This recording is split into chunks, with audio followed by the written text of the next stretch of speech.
can INFPs read minds? In many cases, it appears that they can. Among the 16 Myers-Briggs personality types, INFPs are one of the naturals in grasping people's emotions and motivations. What's more, it's undeniable how they're passionate about understanding human connection and subjectivity. So people's pain, happiness, and anger, lies, and awkwardness? Definitely, INFPs have the aptness to read such nonverbal cues. They pierce through people's intentions, detect lies and manipulation. They smell the stinking fakeness a mile away. Dang, isn't this an INFP superpower? But how do they do it? In this video, we'll delve into 3 truths about how INFPs read or misread other people's minds. Are you ready? Here we go. 3 truths about INFPs when reading other people. 1. More than reading people's minds, INFPs read emotions better. INFP mind readers? I like the sound of that. It's cool. But wait, let's stop for a while and face the truth. Yes, INFPs may predict someone's thinking and actions, but it's not because they've magically peeked into other people's thoughts. Rather, they need something more reliable, something more observable, perceiving factors like visible emotions, patterns, and expressions. When it comes to reading these cues, you bet INFPs do a pretty good job. They easily detect sadness, nervousness, or genuine excitement by people's tone of voice. They look at gestures, twitching eyes, and interrupted behavioral patterns. They hear the tension in the silence and sense hints of passive-aggressiveness and sarcasm. INFPs notice the changes in pitch, a person's warmth that turned into indifference, and a person's pain after experiencing humiliation. They recognize when someone tries to avoid a topic. They feel when you're upbeat and happy, and is the first one to realize when you've gone too quiet on social media and have shut down. They spot all of these, as if they have emotion sensors tucked within themselves. Amazingly, it's a skill INFPs have long cultivated due to how they view the world as a default. As introverted feelers, the realm of emotions becomes INFP territory. These dreamers dwell long enough in the abstract world of morals, values, and emotions, so it's no wonder they can distinguish it from other people, too. With such skill, this allows them to differentiate between falsehoods and truths, as well as discern ill intentions from genuine ones. 2.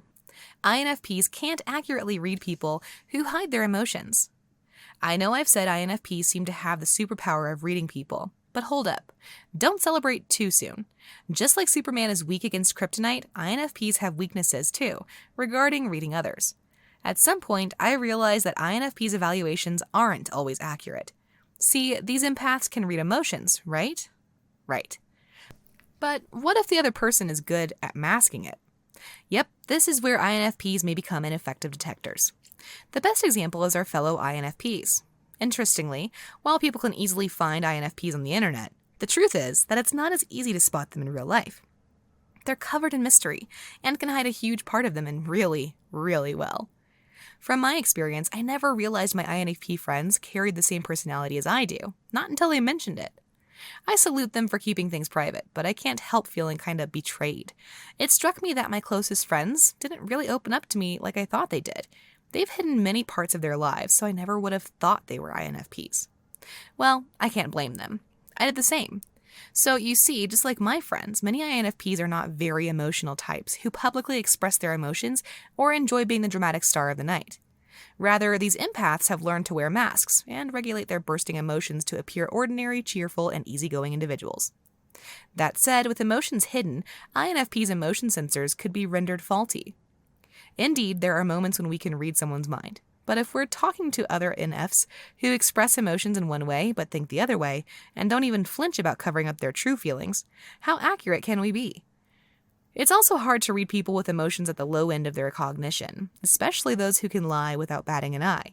So instead of relying on their radar, INFPs would dig up a little more facts and verbal cues. 3. INFPs can read other personalities' emotions too, but may struggle to understand the motivation.